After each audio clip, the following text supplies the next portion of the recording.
Sup world, Joey Dynamite, representing Dirty Jersey, Perth Amboy, here to answer y'all questions.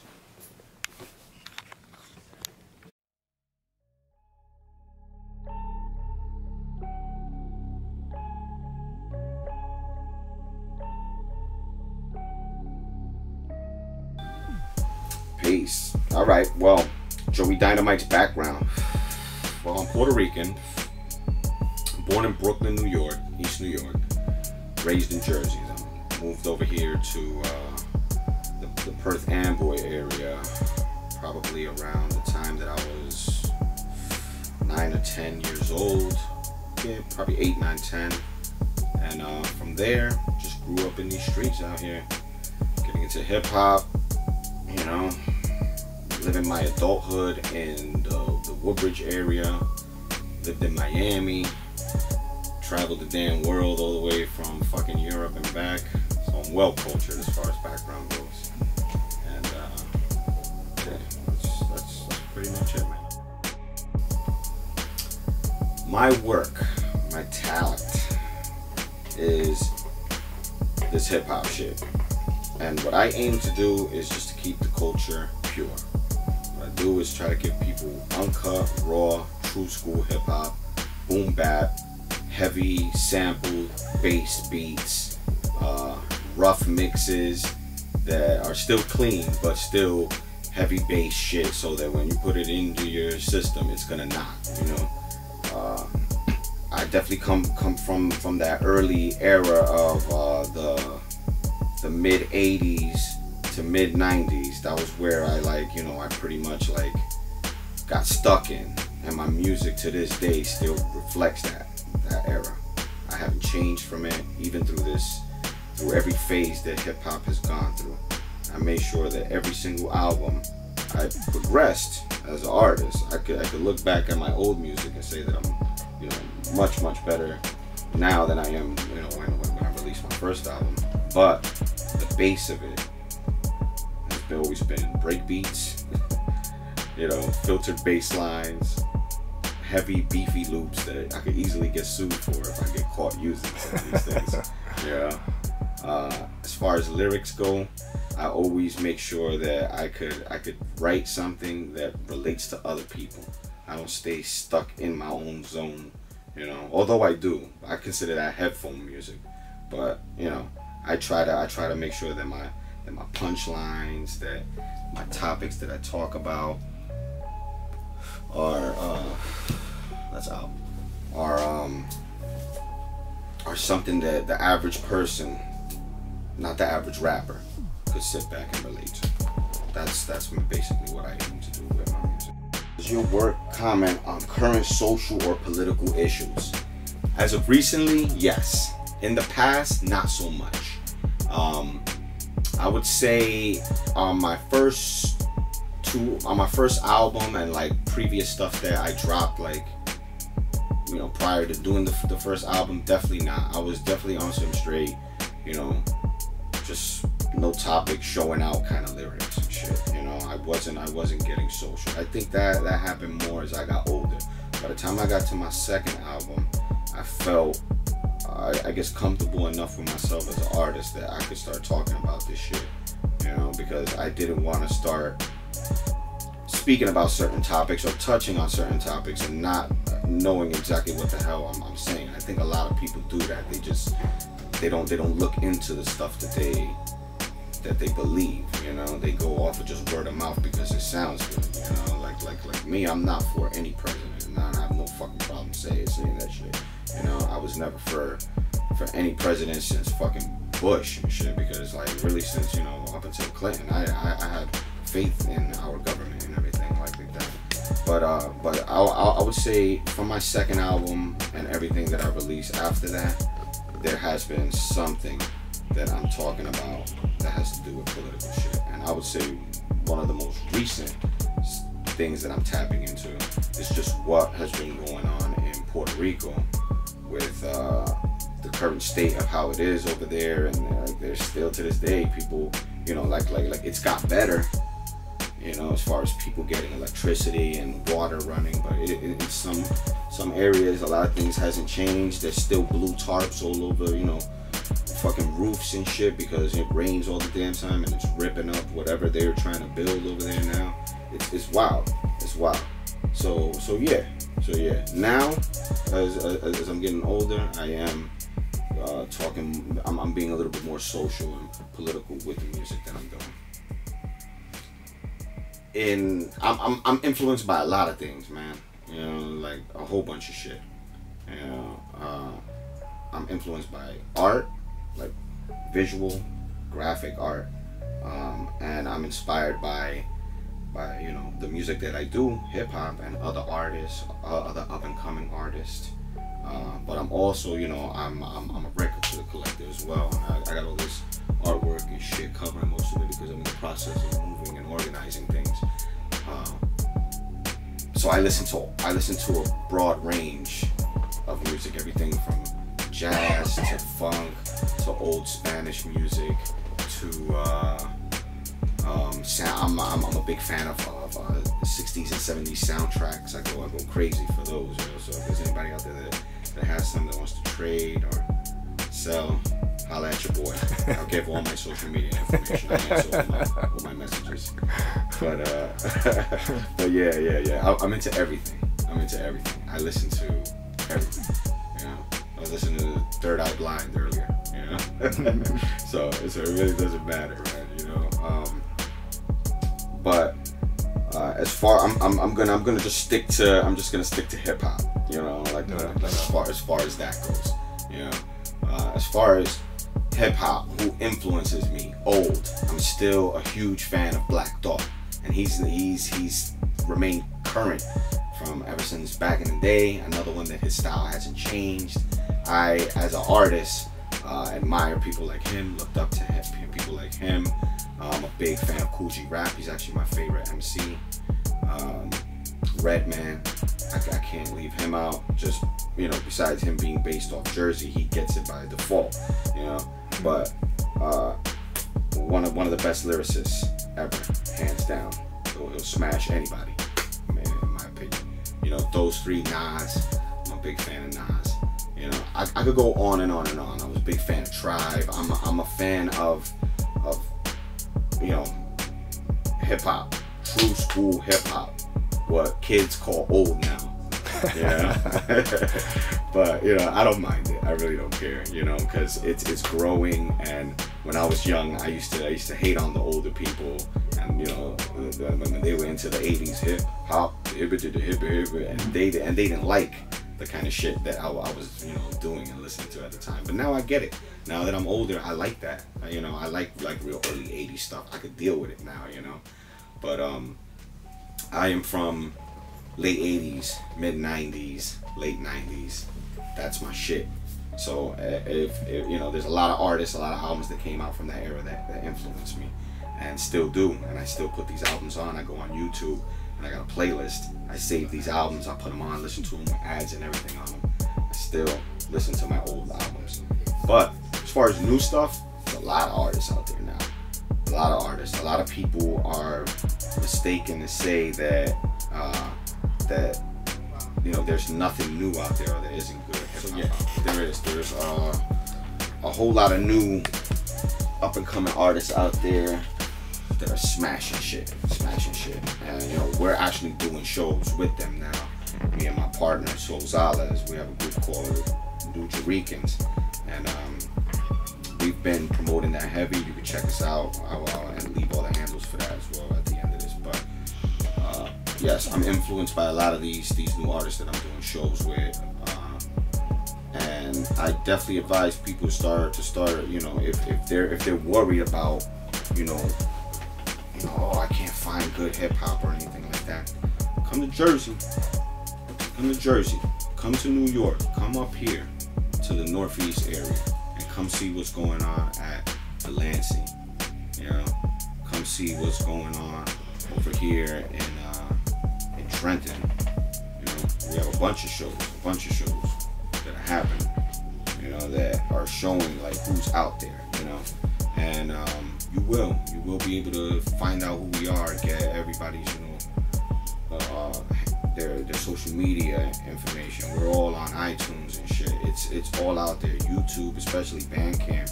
You know, there's so much good artists out there, and it influenced me every day. I go and I listen to these albums, and they got dope ass beats. I'm jealous that they got these dope ass beats, and it makes me want to write harder. And that's exactly what the fuck I look for as far as music goes. You know, I always try to find something new and current to inspire me and make me want to go in harder, and make sure that I am writing to the best that I can fucking do to keep up with these fucking new cats that are coming with. They're gonna leave an old man in the dust. I ain't gonna be one of those guys. I'm gonna be like Black Thought. I'm gonna be like Nas, standing there toe to toe with this new generation of real lyrical MCs. That's how did you develop your career? Shit, I don't even think that my career is fully developed yet, to be honest with you. But to where I got right now, legwork. It's the best advice I could give everybody. You can sit in this motherfucking studio, have your mans mixing, rapping your motherfucking ass off, but if you are not at those shows, and I'm not talking about your own shows, if you're not at other people's shows, brushing shoulders, slapping hands with other artists, sitting in the front row, and giving these people dap, you ain't never gonna meet the right people. And that's what the hell I did. I would show up to shows that nobody knew who the hell I was. I would stand there. I would hit up. Now that we have social media and it's available for us as a tool, I look at flyers, you know, and I would hit up the fucking promoters who are putting them up, and I would be like, hey, is there any opening acts? And, you know, and if they would be like, yeah, if there's any room for opening acts, they would be like, yeah. I would be like, hey, listen, here's my music, send them links, and if they won't put you in there, I would show up anyway to these damn events to make sure they fucking saw me and look for that guy and hand them a physical. You know, like you gotta do legwork. You gotta show up. If you're not there putting in that legwork, you can sit your ass in the studio and write the best songs in the world. I'm telling you, I've done it. I wasted my time, you know, everything up until my first and my second album. I wasted my damn time, you know, not showing up to fucking shows. And until I got rid of this resistance in my head, I wouldn't call it hate. It was more fucking a resistance of, you know, like not showing up to these shows because I wasn't invited, you know. Once I got over that, that's when, you know, for real, I pushed through and I started meeting people, and these people would really start inviting me to damn shows. And I would leave a great impression, and from that, meet other show promoters there. Or meet somebody who was just sitting at the bar, another artist that's like, yo, we have another show coming up, you should talk to this guy or whatnot. Whatever, you connect with them and it just builds. A prime example of that. I'm a prime example of that. The last 5 shows that I did, I met somebody there, and I have an up and coming show or an interview or a radio appearance or something, and I show up to that shit early, you know, show up early with my music, with my flash drive, everything that I fucking need, you know, I'm prepared. Nice. You don't ever, you don't go over there half-ass. You gotta go to every event like it's your first impression all the time, and you'll see, you'll get excellent fucking results from that. You'll always get positive feedback, and you'll always meet somebody else, and it's a chain reaction. That's how it happens. It's a chain reaction. You know, like the little rock falls off the mountain and builds and builds and builds and builds, and then you topple a whole village over. You know, that's the kind of fucking mind state you gotta have with legwork, man, and it works. That's how I built. That's how I got to where I'm at. Cause I'm not done. I still got a lot more legwork to do.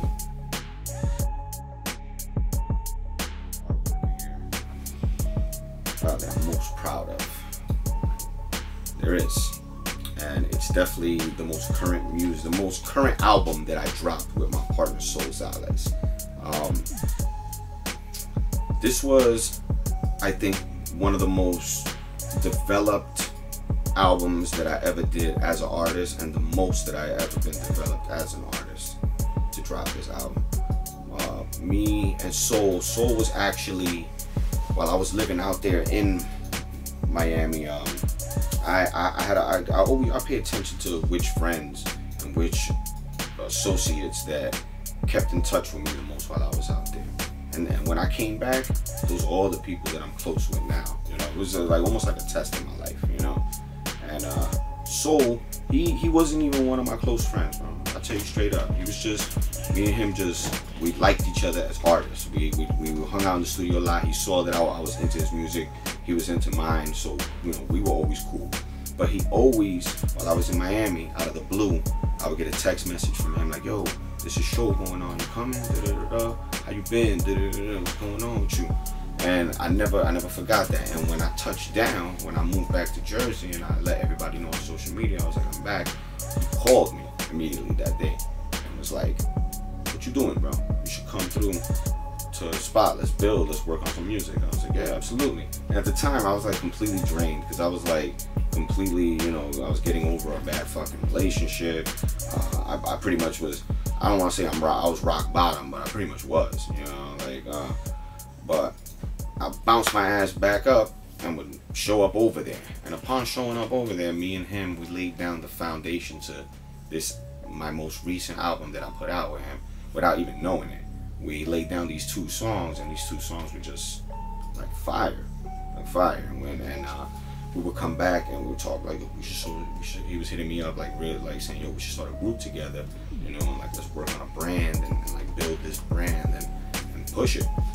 And I'm not a person for like, you know, labels or pigeonholing myself and putting myself in a gimmick and everything like that. But he was saying, yo, we're both Puerto Ricans, we both live out here in Jersey. Let's do an album that we're like, you know, like Spanish and English type of shit. Da, da, da, da. And I'm like, you know, like, you know, I know it. I'm Puerto Rican as fuck. I eat rice and beans every damn day. But you know, I don't want to be that like labeled a Puerto Rican rapper. You know, I'm just an MC. You know, and you know, but he was like, nah, we could take it and, you know, like use it for our advantage instead of like trying to like, you know, let people pigeonhole us. So I was like, nah, fuck it, let's try it out. So we started like, you know, experimenting with some stuff, trying to come up with names and shit for the group. And one day I was going through a salsa compilation album from the Nuyorican Poets Cafe, and I'm just looking at the front of the cover and like I liked the way the font was all spelled out, and I was like, yo, Nuyorican, yo, we're from Jersey, Nuyorican. And I was like, yo, that shit sound tough. That shit sound real tough. So I ended up calling him and I was like, yo, I think I found the name of the group. And he was like, what is it? And I was like, Nuyorican. And he was like, fuck yeah, that shit got a nice ring to it. So I was like, word. So since then we fucking ran with it. And then it became something where we started meeting up here. You know, like first the foundation of the album started off at his spot that he moved out of. You know, so we started meeting up here. It became something where we were just not even working on music. We were meeting up and just going through beats. Beats that he had stashed, that I had stashed, that other producers gave us that we just never used because we weren't inspired at the time to do something with those beats. So we sat, he started, he was like, yo, I like this one. You know, and he would play stuff for me, I like that one. So we started switching beats and listening to them and sitting here and just penning down choruses and shit like that. And out of nowhere, little by little, see, I didn't have a whole studio set up over here. What I had was just a fucking computer and a mic and everything like that. So we started with that, and little by little I started buying other things. I upgraded to a Mac, and we started, you know, fucking putting, I bought Pro Tools. I bought it. I didn't get like a hacked version. You know, like I ended up spending my money, you know, to fucking get this shit and really have an official studio where I can mix, master, and do everything, because throughout my entire career I left that responsibility for other people. And I learned on my second album that is one of the biggest mistakes nowadays you could do as an artist, unless the dude that is doing your recording is your best friend and your biggest fan. That's the only way that you're gonna have that luxury. But 9 times out of 10, you as an artist are gonna have to learn how to get in front of a computer, learn how to use Pro Tools, Logic, Ableton, whatever the hell you want to use, and plug a mic in and start recording yourself. That's the only way you're gonna get through it. So with Soul, I learned this shit, because because he already had like some kind of understanding of it, because he worked with people who have Pro Tools. I would just, all my life, I just sat there and, you know, fucking just watched it on the side, you know. But with this album that we started working on, I was doing it. I was actually doing the recording for Soul, and he would record me, and we would dabble in trying to mix it and everything like that, and just different things. So it became something where this album that we were working on became a baby, you know, that he was raising and I was raising, man. We were just nurturing this fucking kid with all of these sick ass fucking beats. And Soul, you know, if you haven't checked out my man Soul Zales, hands down, top 5, one of the illest in fucking Jersey. That nigga smash anybody. I put $1 million on that shit. You know, he's one of the illest. And who else but him to, you know, how I felt, you know, not that I think that I'm, you know, like the best in the fucking world, but I know where I stand. And if I was gonna work on an album with one person only from out here, it had to be somebody like him that I knew that was gonna look at me eye to eye with every fucking song I'm doing, you know, and stand there, you know, fucking double dragons, bro, you know, like shit, you know. So we sat here, every verse, right, recorded, every feature we had. Thurston Howell III came in this motherfucking room, recorded his goddamn song. It wasn't nothing fucking sent to me as an email. He came here, laid down his vocals with me in this bitch over here. We did a song with the Artifacts, Tame and Elder Sensei. Me, Tame, L, Soul, sat here, penned those verses down together, recorded them together. Ain't no made up shit, ain't no email. We sat here and worked on this album like it was like 1994, where we didn't have no fucking email. We had these artists coming over here from out of town, like, let's do it, you know? Dungeons. Exactly. And you know what? You hear it, because we were together doing the shit. And, you know, like, our energy is equal on these damn songs, you know? This album is one of the most shits that I'm most proud of ever that I did. And I was very proud of my second album. But this shit, to me, takes the cake, you know? It's well thought out, you know? There was no disagreement between me and him. We the things that we disagreed with, we compromised on other things. Like there's 2 songs on that album. I'm not gonna tell you what it is, you know, but I hate the motherfucking song.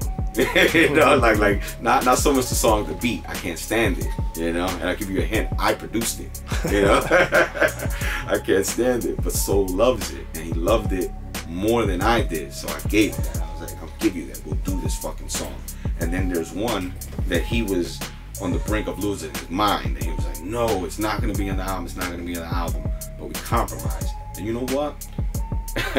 Everyone loves those damn songs more than most of the other motherfucking songs on the damn album. But that's what it is. We learned that it's not for us always, it's for the fans, you know. They're gonna like the shit regardless, because we're not half-assing it, you know. And that's another thing with this album. I don't feel one bit that he came up short on something, or I came up short on something, or any of the other artists featured on the album came up short. Right? You know, they all showed up. Excuse me. They all showed up and gave it 100% and made this damn album what it is. Every producer that sent us their beats, they did us justice. They did us justice. There isn't. That's one album that I put on and I don't feel that, okay, I gotta skip this song, except the song that I don't like. I go through every single one, you know, and I know Soul feels the same way. He goes to that one song he don't like and he skips it, you know. But you know, it's our baby. It's our baby. I wouldn't trade it for the fucking world. I wouldn't change one thing on it, you know. My man Haas, he came through, you know. He's my fake manager, engineer, CEO of Lighthouse Music. You know, one of the other reasons why the album came together, because I ran him through the ringer with horrible new freshman style recording. Like, you know, like he gets these tracks like a mess, absolute mess. Vocals over here peaking, and he made it sound into what the fuck it is. You know, so like I said, everything, every single part of that album, A La Mala is what it's called, was perfect to me. I wouldn't change a fucking thing. It's one of the most things that I have the most pride for that I ever put my fucking name on. How did I start making art, and why do I make it? How it started was I was always around music as a kid. As a little you, my Pop Dukes was a DJ. He DJ'd house music. You know, he was heavily into the whole house and club scene in Jersey in the early 90s. Was doing a lot of DJing in South Jersey and all those clubs over there when it was really big, and also in New York. It was all over the place. But that's where I sold my first pair of SL 1200s, and my Pop Dukes put 2 records on that shit and a mixer, and was like, this is how you mix. And I didn't give a shit about that. All I wanted to make it do was wicked. He hated that shit. Yo. That's all I wanted it to do. But you know, the influence of all that wiki was that he listened to Jungle Brothers. He would put it on. You know, he would put Jungle Brothers house music on, and they were rhyming. And I liked it. I liked it a lot, you know. And then one day I was watching Yo MTV Raps, and they released a song called Straight Out the Jungle, and it wasn't house. And I was like, oh shit, what's this? You know. And they were rhyming over a, you know, just a crazy ass hip hop beat. And that's how I say it really all started, man. Pop Dukes poisoned me with Jungle Brothers, and when I found out who they were, and what they looked like, and what they really were doing, that it wasn't house music, that they were doing hip hop, and they were just doing house as like a crossover thing. When I found out that, I found out about native tongue. I found out, you know, my dad as well. My dad one day, he ended up getting his hands on Black Sheep, Wolf in Sheep's Clothing, and Low End Theory on cassette, and it was sitting next to his turntables, and I was like, what's this? And he was like, oh, this guy gave it to me. I was like, could I have him? He was like, yeah, you got that shit. You know, because he didn't care about rap. You know, so I was like, holy shit. Took these tapes. They're in my, you know, like I always tell people that if I was stuck on an island, you know, and I only had like, you know, like 5 albums to listen to, those 2, Low End Theory, Black Sheep, Wolves in Sheep's Clothing, would be 2 albums I would take to that island, and I could listen to the day I die, without a doubt. But I listened to those albums, found out more about native tongue, and Drez from Black Sheep. I love the way, you know, he came off. He was like not a, I would say a more developed lyrically Slick Rick, you know, and he was half Puerto Rican, you know, so I liked him already. You know, and that album blew me away, and that shit influenced me a whole lot. Through them, I found out a lot about like Gangstar. You know, like, you know, I was a big fan of their early work. Still, you know, rest in peace, Guru. You know, like still a heavy influence in me now. You know, but that's really where it all started, man. The foundation was Pop Dukes, man. He put the first tools in my hand, and then. Another person who helped me a lot was I had a cousin who was married to this guy named Gerald, and he grew up in Brooklyn, where my family's from, and where I'm originally from. And he was good friends with like Blase, Jizza, a couple people from that area and shit. And he would, as a kid, my mom Dukes would leave me at my cousin's house while she would go out and do stuff, and he would take me with him to record stores, and he showed me my first studio. I didn't get to record or nothing in it, but he brought me in and was like, yo, this is what the studio looks like, and this is where they do that shit, you know. And he kind of did it, and not like career-wise, but he knew how to rhyme because he grew up around people who spit. And when I showed interest in it, he never was like, you know, goofing on me as a kid for doing it or anything like that. He was like, oh man, that's good, man, you should try doing this. He showed me like the first, how to like, you know, record myself for the first time on a karaoke machine, muting,